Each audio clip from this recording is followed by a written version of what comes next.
Namaste. I am Parveen Sinclair of the School of Sciences, IGNOU, and with me are Naina Pandit of the Indian Medlar Center, the 17th International Medlar Center, and Leslie Carr of the University of Southampton, the Intelligence, Agents and Multimedia Group. We'll be talking today about issues related to multimedia and agents in general, but particularly about their practical applications, as Leslie says, to open access and the access to learners of science particularly.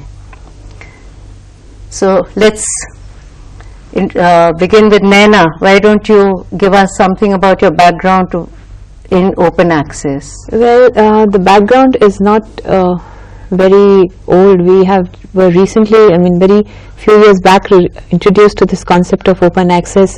Though my colleagues had exposure in around 2001-2002, when the initial step was taken by late Dr. Raj Shekhar from Indian Institute of Science, Bangalore, in conducting training programs in digital libraries and Greenstone digital libraries and open access. So in my case, I have been trained by Dr. Leslie Carr and other people in Chennai. So it was way back in 2004 that we really got the good exposure and good knowledge of what was the concept of open access and open archiving.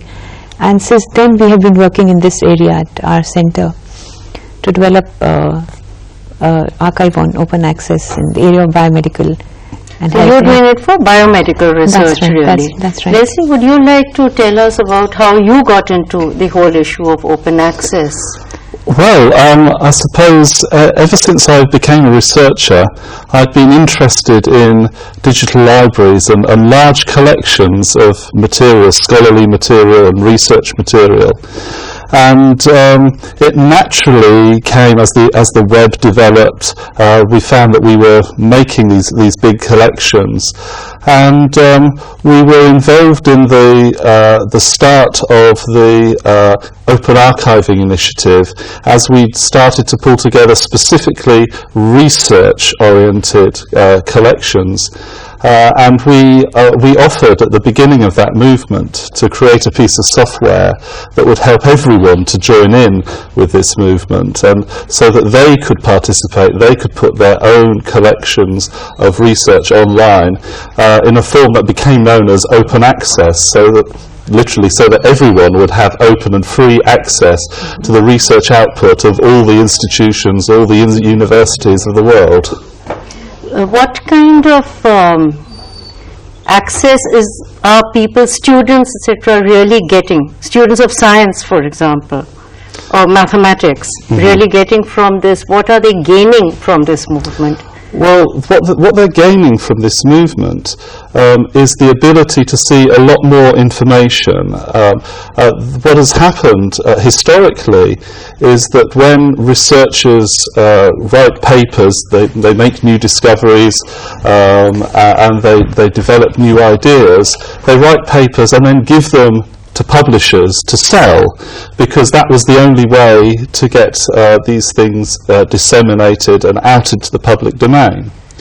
Whereas the whole point of the open access movement, which was really defined in 2001 in Budapest at a meeting where it was pulling together these two strands, the scholarly publication, where researchers make things available for free but have to give them to publishers to go on and sell them. And the rise of the internet and the World Wide Web, where it had become very easy to disseminate things, and people didn't need to have a large company and a large infrastructure to get information out into the public domain anymore. And so by making these things open access, it means that students and researchers and anyone really is able to get access to information that previously they may have had to have paid a large amount of money for subscriptions to publications, to journals, or their universities may have had to pay large amounts of money. And so it's just increasing the flow of information so that more information is available to more people. Since 2001, and now it's 2007, how has this moved? How many people have really come forward with information, and how many are accessing all this information? Is it really meeting your expectations?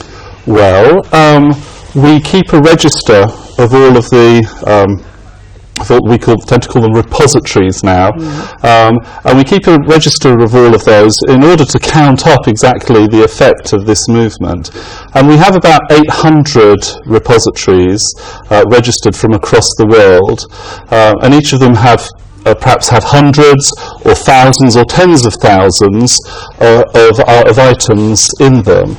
Now, we have found, and we're very pleased with that, and you can look at the use that is being made by just looking at in the web logs, and you can see the tens of thousands of people who are coming in, mainly through Google and perhaps Google Scholar, through the search engines. They're finding material that they've been looking for, and now they're finding it in the form of these research papers in these repositories, in these open access websites, which are there designed to precisely to make this information available. And so the number of repositories and the use that these repositories is getting is, on one hand, very positive, but on the other hand, we have so much more that we're trying to achieve through these. There are about 24,000 journals in the world, scientific, technical, medical journals, that's one estimate.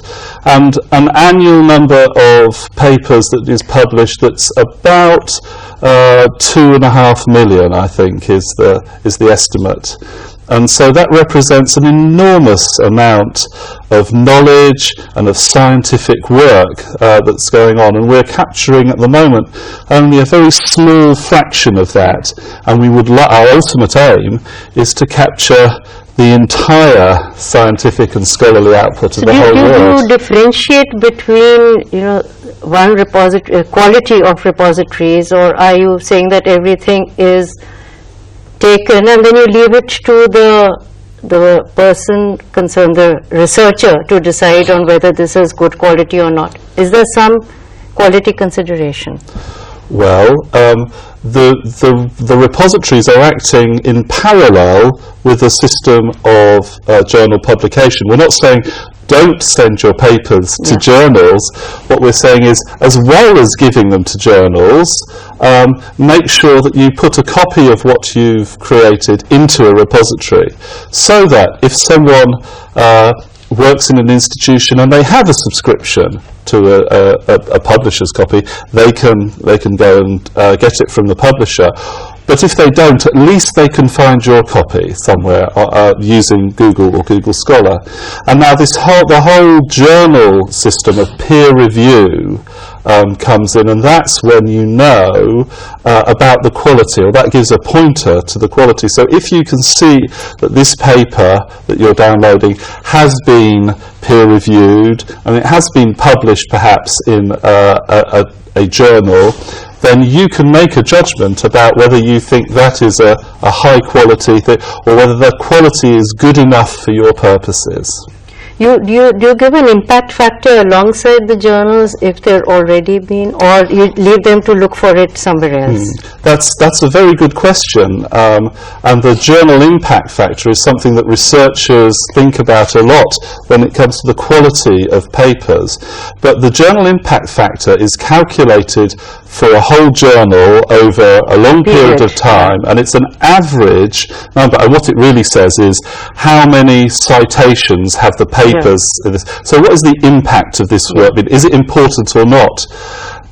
So we do not provide the journal impact factor with that, and I think you actually have to subscribe to a service in order to be able to get that to get that kind of information. But with open access, we can from all of these repositories, we have a service at Southampton which we call Sitebase, which harvests all of the papers from all of the repositories. So like Google does, it goes out and gets a copy of them, and unlike Google, it looks in all of the papers and tries to find the references and creates its own idea of the citations to all of the things. So instead of having a journal impact factor, you can have an article impact factor, or even an author impact factor, or perhaps, you can do this in lots of ways. You could have an institutional impact factor or a project impact factor by adding up all the factors or the impacts for everything that you've published within an institution or from a particular project. So open access helps not only because it allows you to see the papers themselves and see the research, but it helps because it allows us to calculate new ideas about measuring the importance or the impact of research as well. Naina, when we were talking a little earlier, you had said that people hesitate to give material. Would you like to talk about that? Yeah, sure, because like I said, we were initiated in this activity around 2004, and in 2005 we were able to launch our own biomedical health repository at National Informatics Center. And the main thing that we found was the authors having that inhibition of finally, giving away that information they had. They felt that somebody may misuse it or misinterpret it and sell it as their own information. So that hesitation, I feel, Leslie, still exists here. That what happens if I click the submit button? Will somebody take my paper away? What will they do with my paper? So that hesitation, what I feel in India is that stumbling block right now. When it comes to institutions and repositories. Is that the same feeling in England? Well, I think there are lots of reasons why people can feel a bit worried about making their work open access. We've only had this idea for about 6 years so far, and 6 years in terms of scholars and scientists can seem very modern, and people can be quite conservative and worried about this. It took them a long time to come to terms with the web, and now this is another new idea. Now there are ways of getting around that, of course, and one of the things that we've tried at the university, where we have a repository, is we've allowed people to say, well, just tell them that this research exists, put in the abstract and the title, and upload the actual paper itself, but make it private so that people can't get hold of it just yet. And then what we've done is added a request button onto the page, so that when someone sees, oh, there's a paper here and it's just what I want from this abstract, I can tell it's just what I want, but I can't get at it, it's not been made public access yet, they can actually click the request button, and that will send a request to the author to say, please could I have a copy of this, and they get to fill in a little reason, say, oh, I'm a research student and I'm trying to do a project and it would be really helpful if I could have this. And then the repository controls, when the author gets that email, they can click yes or no, and the repository will either send the paper to them or send them a polite letter saying, oh, I'm sorry, we couldn't at the moment. But the effect of that is that it makes researchers really aware of how much demand there is for their papers. What we were finding is that each paper that we did that for was getting, in a month, perhaps 12 requests for people to read it, and it was such a huge number in the end that we actually had to turn the facility off because it was overwhelming the system. But and what we saw is that people suddenly realised, oh, I'm not just writing this material, people actually want it. It is important, the research that I'm doing, and I can see that I need to make this more available. I need to put this out there, and that's been really helpful. And there are a number of strategies, but really, I mean, it's about the fact that people still aren't confident, and unfortunately the lot falls to librarians and information scientists to educate people, and that's another thing that we've seen, that it is just very hard work. The library community on the whole is very for the idea of open access. No, but how does open access gel with this whole issue of intellectual property right and so on? Well, the point about open access is, as you say, it seems to be a bit contrary to ideas of copyright, because the publisher holds the copyright to what the publisher prints. And there are a couple of issues about that. The first one is that despite the fact the publisher has that copyright, the vast majority of the journals, about 93% of the journals that we've surveyed, and we've surveyed many thousands, have said it is all right for you to put a copy of your read into the repository. And some of them say you can put the version that you originally submitted to us, and some of them say you can put the version that has all the corrections that you've made after peer review in, and some of them say you can put in our final PDF that that has our branding on it. But about 93% of them say you can do this. So there is already just a almost blanket permission to do this. But these are journals where? Based where largely? These are international journals. International where? The West? Yes. Okay. So we have the main journals that we have surveyed have been for companies like Elsevier, the IEEE, ACM. Taylor Francis, Springer Verlag. So these are mainly companies, I guess, that have their homes in the West, in the United States or in Europe. And so I don't have the figures particularly for Asian national and international journals. I'm afraid I'm a bit ignorant about those. Well, about Indian journals, maybe you can tell us something about the Indian medical journals and the other science journals. Well, it's like this, that this concept is not very new in the country. It was only 2002, 2003 onwards that this open access movement really picked up. In India? In India, courtesy to the advocates of open access like late Dr. Raj Shekhar and currently Professor Arunachalam in Chennai, who's working very hard on it. There are several independent open access journals in India. Several independent initiatives have been taken up. Then Indian National INSA, they have also made their journals available, especially the Current Science Journal, open access. And then we have one private publisher in Mumbai, Dr. Sahu, who has this Megno publication.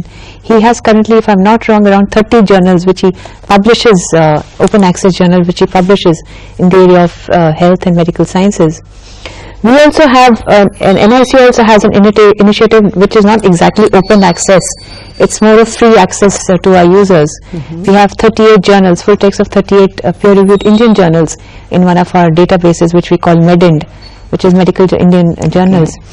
So a lot of things, it's really picking up here a lot in India, and there are more independent ventures and commercial ventures which are coming up in the country. But we at NIC are planning in the near future to launch a totally government government organization venture in the field of open access journals in the coming few months, and we're working hard on that. Particularly for science. Is there any tie-up with the Indian Institute of Science for the other sciences? No, we are not tying up with them. No, they independently, they have several journals which they've already put in the open access mode. Do you see that there's a clash between, for journals, of course, as you said, persons themselves feel that maybe there are copyright issues, or we'll be misquoted or whatever. What about the journals themselves, regarding their subscriptions, their fears about the subscriptions falling off? Yes, initially there were fears, especially when we launched our free text database. There were fears that yes, the subscription will fall, but fortunately for us it did not happen. Because what happens in our free journals, they have hard copies and the soft copy. But in the case of open access journals, they're totally online. The hard copies don't come out. So it's available for everyone. So there's no problem of the subscription going up or going down.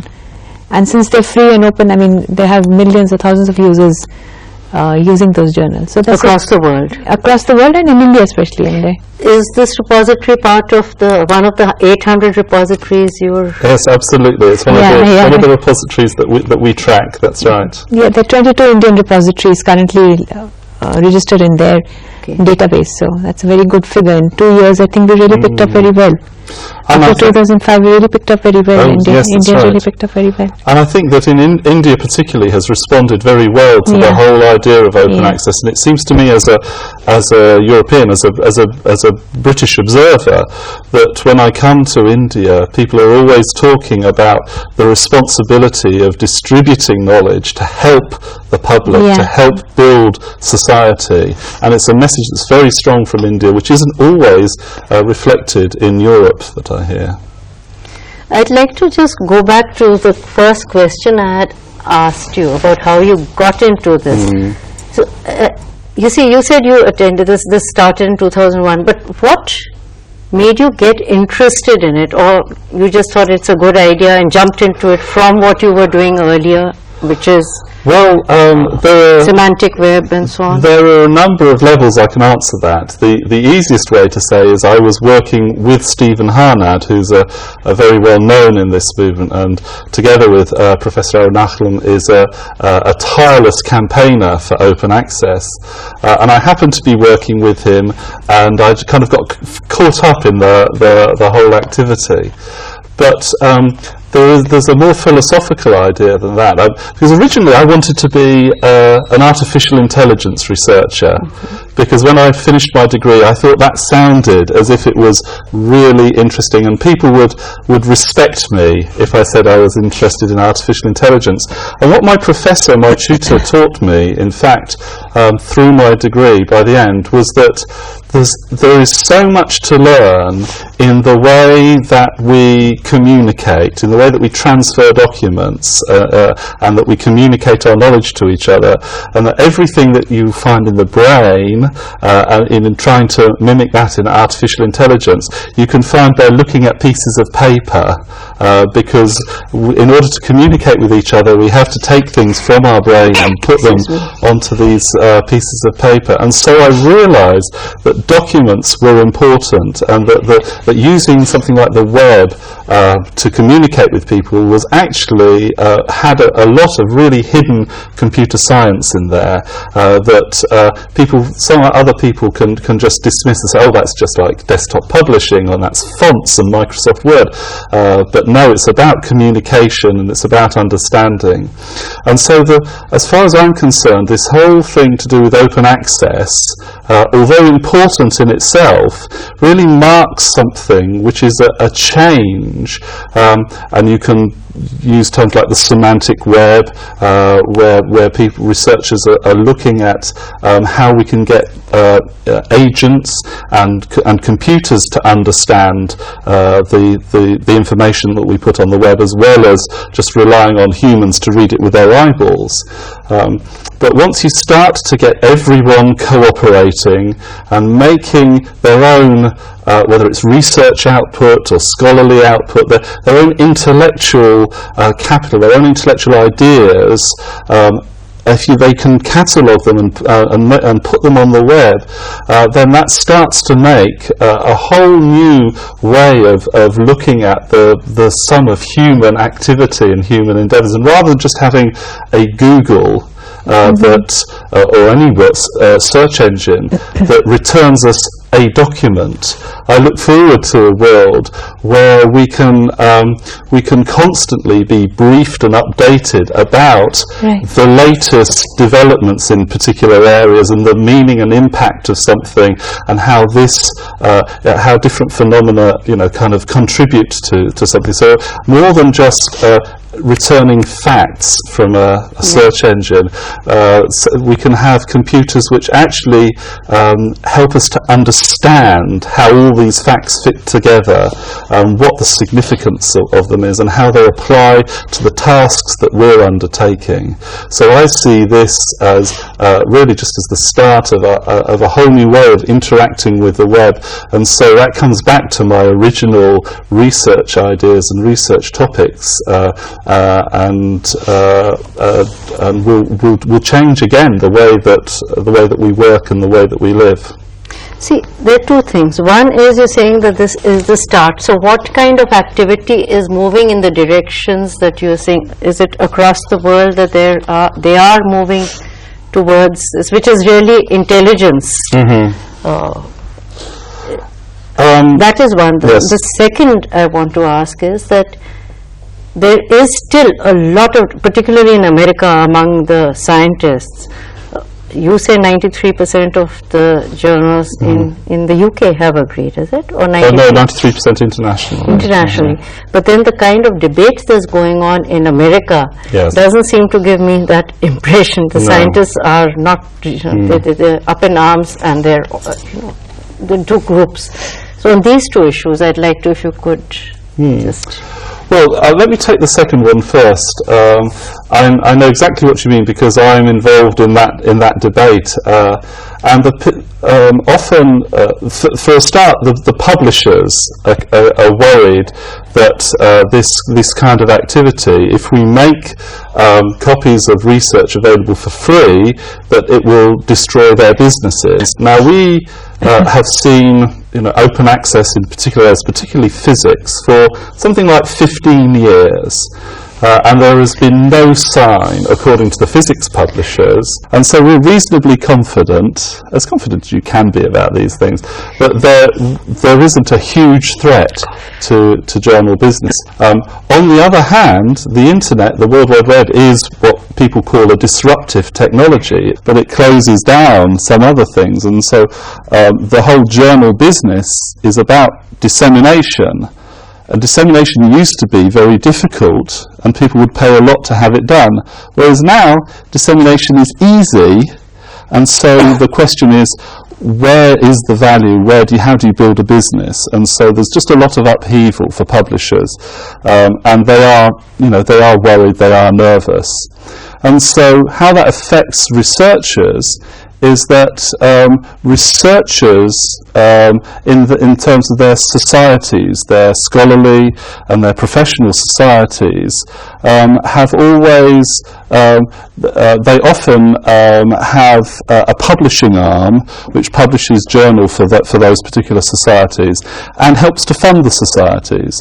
And so researchers who have a society perspective or hat on, are often worried about how this will impact their societies, and whether it means that they will have to find some other way of funding themselves. So these kinds of things are particularly keenly felt at the moment, and the debate is going on, and so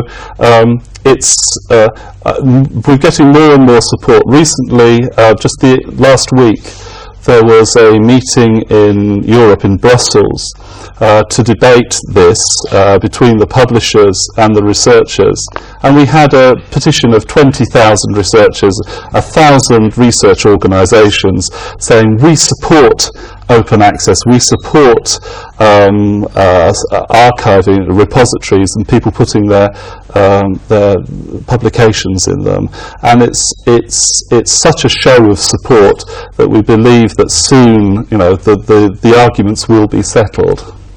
We believe in it too. We also support it. So all the best, and thank you very much for being here today with us, talking about this.